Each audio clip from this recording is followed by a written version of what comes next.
Hello everyone, thanks for tuning in to today's second video. We're going to have a look at the weather for the next 14 days for today's second video. Day 10 will take us to 12th of January, and we'll be able to extend out beyond that with the GFS and ECM ensembles. We may run around a couple of weeks. We'll have a look at the CFS V2 at the end of the video for the next 4 weeks, so that gets us pretty much to the end of January. I'll get to that for you in a moment. Just to say about the first video today was our 6 AM upload, and we're going to be live streaming at 8 PM this evening. Going to have our Monday Night Live, so I should see for that one. Probably going to have a look at 12th then and do Ensembles Watch with that one. I would have thought Ensembles Watch Live coming up for you this evening. Please like, share, subscribe on the video. Thank you so much everybody for doing that. Don't want to point out this Facebook page. This is the Christmas Cheer 2022 Facebook page from our good friend Lynn Wareham. Lynn does the Christmas Cheer Facebook page every year, raising money and awareness for various good causes. This year, Lynn is raising money for her daughter, actually. Lynn is raising money for her daughter Tracy, who is suffering from bowel cancer in America, and very expensive medical fees over there, of course. So Lynn's doing everything that she possibly can to raise some money for her daughter Tracy to receive treatment, to recover from cancer. So you go check out the Christmas Cheer page. This is it, just here.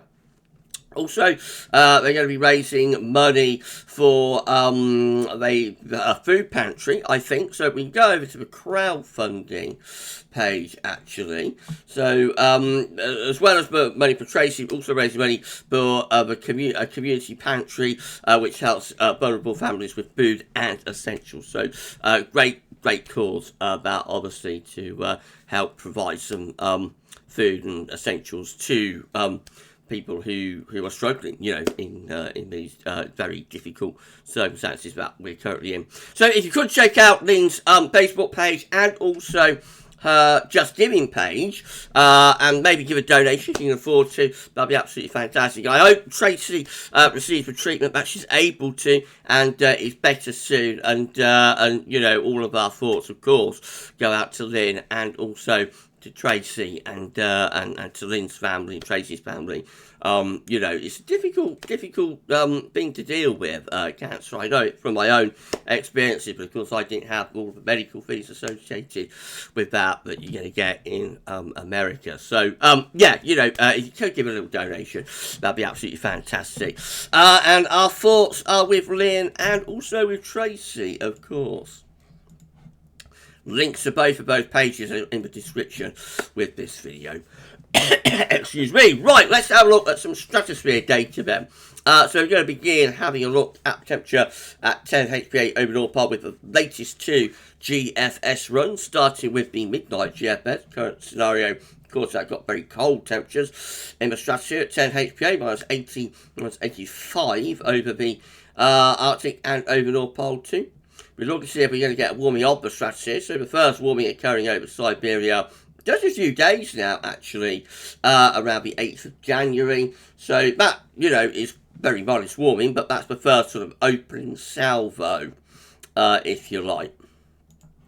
We go through into the XA range. What's this GFS run doing? So very substantial warming occurring there around the 12th, 13th of January. A little bit short of SSW type level, but substantial warming occurring.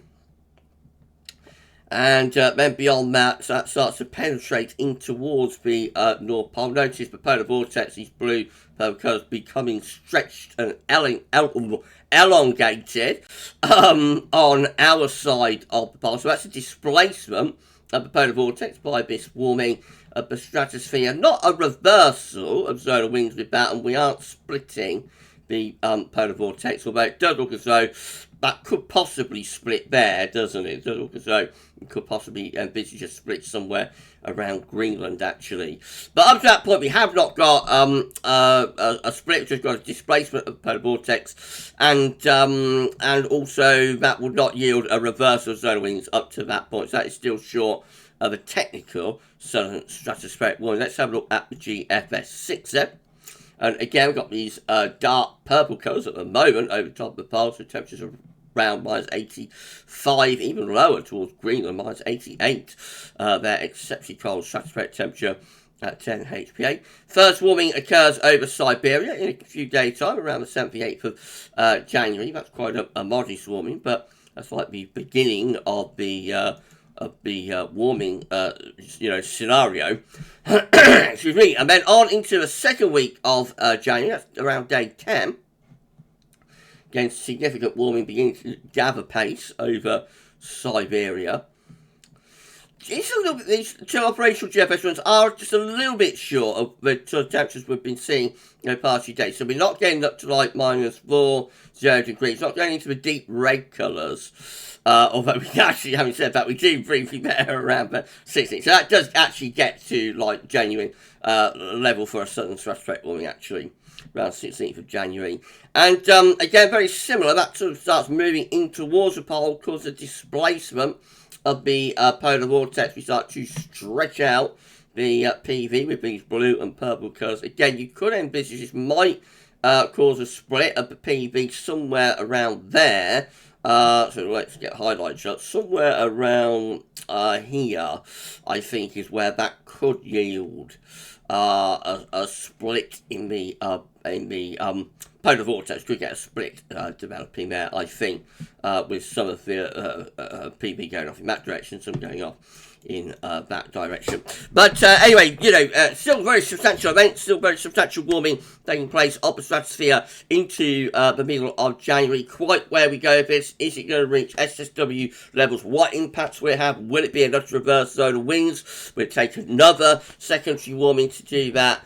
It remains to be seen, but it's very substantial developments, very substantial warming of the stratosphere that we are seeing there. So again, just keep an eye on it. We'll be bringing you updates regularly over the next few days as we move into this much more interesting period stratosphere-wise. Now, Central England temperature. So just to confirm, in case anybody didn't see yesterday's New Year's Day roundup, we have got the CT in for December. We came out at 3.4, which was over a degree colder than average, 61 to 90, even colder for 91 to 20. And for the year overall, for 2022 overall, we came out at 11.1, which is the warmest year within the entire CT index. Only 2014 gets into the 11s at 11.0, and we've beaten 2014, in 2022. So that is the warmest year in the entire CT series. The last time we had a December that was colder than this was back in 2010. So this is, or has been, the coldest December since 2010. Of course, 2010 was exceptionally cold at -0.7. Almost the coldest December within the entire CT record. And since then, generally had pretty mild Decembers, to be honest. So the next one in 2011 was very mild at 5.9. 2012 was pretty mild at 4.7. Exceptionally mild December in 2013 at 6.3. And a very mild one again in 2014, 5.1. And then, of course, we get 2015, which I'm sure you all remember was just extraordinarily warm. I say warm rather than mild. It totally obliterated the previous December record by about 1.5 degrees or something, I think, that was set in 1974. So that was an extraordinary month. Now 2016, quite mild, 5.9. A little bit cooler for 2017 at 4.7. Another exceptionally mild December in 2018 at 6.8. Very mild again. 2019, 5.7. Mild in, where are we on there? So mild in 2020, 4.9. Last one was very mild too at 6.3. So, coldest December there at 3.4 since 2010. And yeah, it just goes to show, after all of the warm months that we had through 2022, and it was an extraordinarily warm year, as already stated, we finish up with a cold month. Remarkable development. That's how January is looking for just the first day, for New Year's Day, and already very mild, 8.5. Which is getting on for 5 degrees above average. You remember, we had a very similar really high opening day, New Year Day, in 2022 actually. So it's happened again, not quite to the same level as in New Year's Day 2022, but another really warm opening to January. Of course, we wait to see where that finishes up. These are the GFS upper air temperature and precipitation ensembles the next couple of weeks on London today. So the red line is the 30-year upper air temperature average for London. We're starting off about average at the moment. We are going to see the upper air temperature getting milder, though, over the rest of this week. So it's going to be a very mild week to come, with further bouts of rain, though, and also some strong winds at times as well. By the time we get into the second week of January, which takes us, of course, into next weekend and then the following week, for the upper air temperatures are coming down closer to average. And then moving up towards the middle part of the month, we have lots of scatter then. So we have very mild ensemble members up here, and we do have some much colder ensemble members down there as well. So around the middle of January, it looks like there's a lot of uncertainty about you know, what's going to happen. It may stay very mild. It may start to get a lot colder. Just going to have to wait and see about that, I think. And for the time being, probably best to leave that alone. As far as precipitation is concerned, yes, there's more wet weather on the way. So you're going to have another bout of heavy rain through tomorrow and into Wednesday, and then a bit of a deluge by the look of it over the weekend and into the early part of the following week, and staying pretty unsettled then in towards the middle of the month too. Snow roads looking like that, pretty grim for London. Not much doing there from a snow perspective. What about Northampton? A little bit better later on, around the middle to second half of January, but of course that's a long way off. And York a little bit better still into the second half of January. But certainly the first half of January is looking pretty snowless, I have to say, away from like the Scottish hills and mountains anyway. Temperature anomalies on the 2nd to 10th of January. Going to be a bit cold on average for Scotland, milder than average elsewhere. Notice much of Scandinavia and North East Europe looking cold. Otherwise, very mild to see across most parts of the European weekend. And precipitation anomalies from the 2nd to 10th of January are basically wetter than average, but a little bit on the drier side in the far north of Scotland. Latest wind from that from urbannorthschool.net shows that we are actually under a slight transient ridge today, so it's a little bit drier, a little bit brighter, sunnier, and a little bit colder today. But of course, we've got lots and lots and lots of low pressure in the Atlantic Ocean, various low pressure centres all over the place. And all of those lows have got our name on it. So it is only a one-day respite, and then we're back into the onslaught starting tomorrow. So this is our latest UK Met Euro run is looking for midnight on Thursday, with just a very, very slight transient ridge building across the country. However, by midnight on Friday, the next area of wet and windy weather sweeping back in from off the Atlantic. And then into next weekend, yes, more low pressure barreling in from the west, keeping the unsettled weather going. That looks particularly wet, windy, maybe stormy for more southern parts of the country later on in the weekend. That's midnight Monday. It's as far as we get to with the GFS midnight run. UK Met midnight run, I should say. This is how Icon is looking. Once more, just a slight little transient bump of high pressure for Thursday, but by Friday we're back under low pressure once again. And then these areas of low pressure just keep coming as we head on into the weekend, and particularly open up next week. It's midnight Monday with very deep low pressure right over the top of the country. That will bring lots of wet weather with it. As that low pressure starts to ease its way eastwards, eventually we perhaps begin to pull something a little bit colder in from the north and from the northwest as the low pressure starts to clear away towards Denmark. If we do, I suspect it's only a temporary sort of little cold snap. There's more low pressure in the Atlantic. There's no sort of blocking feature to lock us into a cold scenario. So that will probably be a couple of days of cold weather from the north or the northwest, and then the next low will come rolling in. GFS midnight run, once again, showing that we've got a slightly transient ridge there midnight on Thursday. By Friday, low pressure going back in. I think that takes us into a very unsettled looking weekend and early part of next week. Those cold snappers, that low pressure clears away into the North Sea by Tuesday next week. We can just begin to go back into the north briefly, but a slightly transient ridge builds through the middle part of next week. That could bring some frost with it. It is only very temporary, and then low pressure's back in once again. Moving into the middle part of January, high swing starting to build to our east and northeast. So as we go into towards the very extended range, we find this large area of high pressure being set up over western Russia. Remember, that's what started off the cold spell back at the beginning of December. So it was the Siberian high that began that cold spell. That's back on the GFS midnight run by the 18th of January. It looks like that high pressure over Russia is about to start taking control of weather and going to get the wind back in from the east again. Bear in mind that is over 2 weeks away, however, and is is a very, very long way out. Probably won't verify. That does hint that things could start getting colder into the second half of the month. And remember, GFS 6 there, the very latest one, looks like this. So once more, we are looking unsettled, particularly over weekend into next week, with these areas of low pressure bringing further bouts of wind rain in from off the Atlantic. Very unsettled scenario through next week. Lots of rain to come.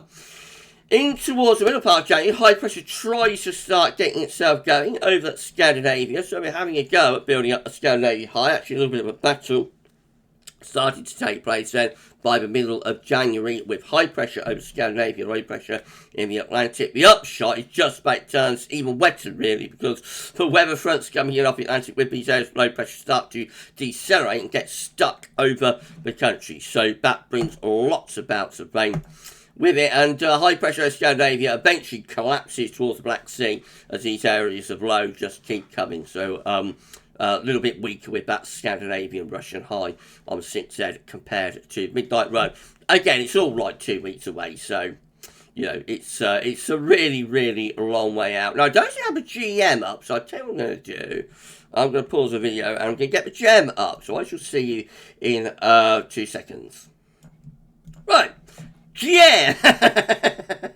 So yeah, if you enjoyed the video, please like, share, subscribe. Thank you so much, everybody, for doing that. GM, again, so a little bit of a transient bump there on Thursday, but we're back into wet weather by midnight on Friday. Then low pressure just barreling in from off the Atlantic, brings further bouts of rain through weekend and into the early part of next week. By day 10, which is the 12th of January, high pressure just trying to build over France, just trying to turn things a little bit dry, but very mild, dragging the wind up from the Azores. And then the ECM looks like this, so very unsettled conditions as we're going through the end week into the weekend. Notice this weekend does try to build some high pressure over Scandinavia even then, but the days of that high are numbered as the Atlantic is just so very, very active. Through the weekend into next week, lots of bouts of wet windy weather with these areas of low pressure coming in from off the Atlantic. Then by day 10, just a little bit cooler with winds in from the northwest. Try and get wind into the north. Possibly would get a northerly from that. It will probably only last like a day or two. And then the next low will be coming back in from off the Atlantic, because there's nothing fundamentally to stop the Atlantic and to stop the jet stream. Notice the ECM does have the Russian high at its centre up to 1,050 millibars by the 12th of January. That's something to keep an eye on when pressure over Russia starts getting to that kind of level, 1,050, 1,060 millibars. That's the kind of level where that high can start to take control of the pattern if the Atlantic eases off the gas. This is a precipitation forecast based on that ECM run from Meteo.com. Further bouts of rain to come over the next few days. We are in for a bit of an onslaught, I'm afraid. Could be cold enough a little bit so up in the north. Generally, we're just talking about cold rain, you know, bouts of rain sweeping through, and there's going to be several of those in the next week to 10 days. So these are the options on the table within the ECM ensembles today. For day 10 gets us to 12th of January from the isolated Met Office. 21 members of the ECM ensembles with lots of low pressure over the country. Brings wet weather in from the Atlantic. And they've got 16, again, with low pressure over the country, so that looks very unsettled. Just a little bit cooler with that one. Bringing in the wind in a little bit more from the northwest, maybe. And then 14, again, low pressure over the country. All the options look really unsettled at day 10. The onslaught continues. In 2 weeks' time, these are the options that we've got. It will get us to the 17th of January. 24 members of the ECM ensembles with high pressure over to the east of the country. Bit of a ridge in the Atlantic, so unsettled and a little bit colder with that. winds in from the northwest, so they're not desperately cold pattern by any means. 18 with high pressure to west, southwest, and also east. So it looks like high pressure is taking over there. It's probably mild up to that point. But if the high pressure starts going any further north, that could bring some frost and fog. And then we've got 9 just here, look quite cold. They've taken the low pressure down towards France and the Low Countries. They've got a mid-Atlantic ridge and some high pressure blocking to the north, and that will get wind into the east and from the northeast. That's the coldest scenario, but only 9 up to that point are doing that. And then lastly, surface B2 is a 500 millibar high tomorrow, broken down into weekly periods. The first week period will take us from the 2nd to the 8th of January. The coming week will have low pressure out to west. High pressure will be to our south. It's a messy scenario, but I think this low pressure in the Atlantic is actually going to be more impactful than you might think, given the 500 millibar height anomaly there. Week 2 is going to be the 9th to the 15th of January. High pressure to the south, low pressure to the north. That keeps things mild with winds in from the west. Week 3 is going to be the 16th to the 22nd of January. A little bit cooler this week. The high pressure starts to pull out more towards our west. That would send a jet stream on the northwest-southeast alignment, and we might get some cooler weather with that. Doesn't last long. Week 4 is the 23rd, 29th of January. High pressure again to our south. Low pressure is to the north. And winds are back in from the west, flat as a pancake by week 4. If you enjoyed the video, please do like, share, subscribe. If you show by doing that, why not drop a comment and let us know what you think about this and all of our videos. And don't forget to tell your friends and family to subscribe as well. It's amazing. It's incredible. Thank you all so very much, everyone, for doing that. Right, well, we are done with today's 1040 day. Not the content, though. I'm going to be back at 8 p.m. with Ensembles Watch Live. I'm going to be live streaming the first live stream of the year, actually, that will be. And that will be coming at 8 p.m. this evening. Good look at 12 there. Have a look at the Stratosphere, you know, what's going on there. And we'll do Ensembles Watch as well. So I shall see you a little bit later on, maybe, if you around the channel for that one. But for today's, just tell me tomorrow, so 6 a.m. Forecast, the European Outlook is back as well tomorrow. That returns, and also 10 to 14 down. I'll see you a little bit later on for the live stream. You enjoy the rest of your bank holiday Monday afternoon. And for this one, that's all for now. And thanks for watching.